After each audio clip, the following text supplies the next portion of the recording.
Hillary Clinton gave a speech today on the United States position regarding the attacks on our embassies in Libya and Egypt. Yesterday, our U.S. diplomatic post in Benghazi, Libya, was attacked. Heavily armed militants assaulted the compound and set fire to our buildings. American and Libyan security personnel battled the attackers together. 4 Americans were killed. They included Sean Smith, a Foreign Service Information Management Officer, and our ambassador to Libya, Chris Stevens. We are still making next of kin notifications for the other 2 individuals. This is an attack that should shock the conscience of people of all faiths around the world. We condemn in the strongest terms this senseless act of violence, and we send our prayers to the families, friends, and colleagues of those we've lost. All over the world, every day, America's diplomats and development experts risk their lives in the service of our country and our values, because they believe that the United States must be a force for peace and progress in the world, that these aspirations are worth striving and sacrificing for. Alongside our men and women in uniform, they represent the best traditions of a bold and generous nation. In the lobby of this building, the State Department, the names of those who have fallen in the line of duty are inscribed in marble. Our hearts break over each one. And now, because of this tragedy, we have new heroes to honor and more friends to mourn. Chris Stevens fell in love with the Middle East as a young Peace Corps volunteer teaching English in Morocco. He joined the Foreign Service, learned languages, won friends for America in distant places, and made other people's hopes his own. In the early days of the Libyan Revolution, I asked Chris to be our envoy to the rebel opposition. He arrived on a cargo ship in the port of Benghazi and began building our relationships with Libya's revolutionaries. He risked his life to stop a tyrant, then gave his life trying to help build a better Libya. The world needs more Chris Stevenses. I spoke with his sister Anne this morning and told her that he will be remembered as a hero by many nations. Sean Smith was an Air Force veteran. He spent 10 years as an information management officer in the State Department. He was posted at The Hague and was in Libya on a brief temporary assignment. He was a husband to his wife Heather, with whom I spoke this morning. He was a father to 2 young children, Samantha and Nathan.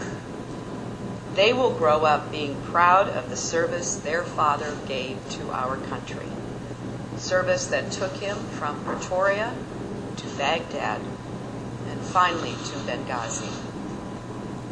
The mission that drew Chris and Sean and their colleagues to Libya is both noble and necessary. And we and the people of Libya honor their memory by carrying it forward.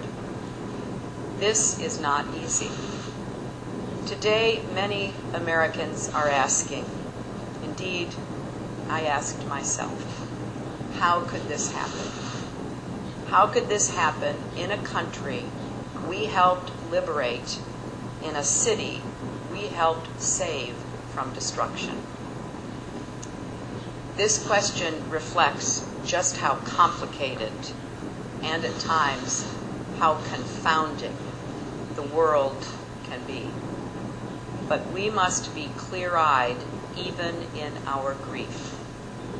This was an attack by a small and savage group, not the people or government of Libya. Everywhere Chris and his team went in Libya, in a country scarred by war and tyranny, they were hailed as friends and partners. And when the attack came yesterday, Libyans stood and fought to defend our post. Some were wounded. Libyans carried Chris's body to the hospital, and they helped rescue and lead other Americans to safety.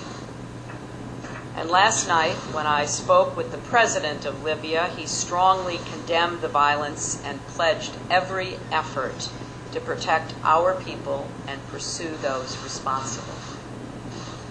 The friendship between our countries, born out of shared struggle, will not be another casualty of this attack. A free and stable Libya is still in America's interest and security, and we will not turn our back on that. Nor will we rest until those responsible for these attacks are found and brought to justice. We are working closely with the Libyan authorities to move swiftly and surely. We are also working with partners around the world to safeguard other American embassies, consulates, and citizens. There will be more time later to reflect, but today we have work to do. There is no higher priority than protecting our men and women wherever they serve. We are working to determine the precise motivations and methods of those who carried out this assault. Some have sought to justify this vicious behavior along with the protest that took place at our embassy in Cairo yesterday as a response to inflammatory material posted on the internet. America's commitment to religious tolerance goes back to the very beginning of our nation. But let me be clear, there is no justification for this. None. Violence like this is no way to honor religion or faith. And as long as there are those who would take innocent life in the name of God, the world will never know a true and lasting peace. It is especially difficult that this happened on September 11th. It's an anniversary that means a great deal to all Americans. Every year on that day, we are reminded that our work is not yet finished, that the job of putting an end to violent extremism and building a safe and stable world continues. But September 11th means even more than that. It is a day on which we remember thousands of American heroes, the bonds that connect all Americans wherever we are on this earth, and the values that see us through every storm. And now it is a day on which we will remember Sean, Chris, and their colleagues.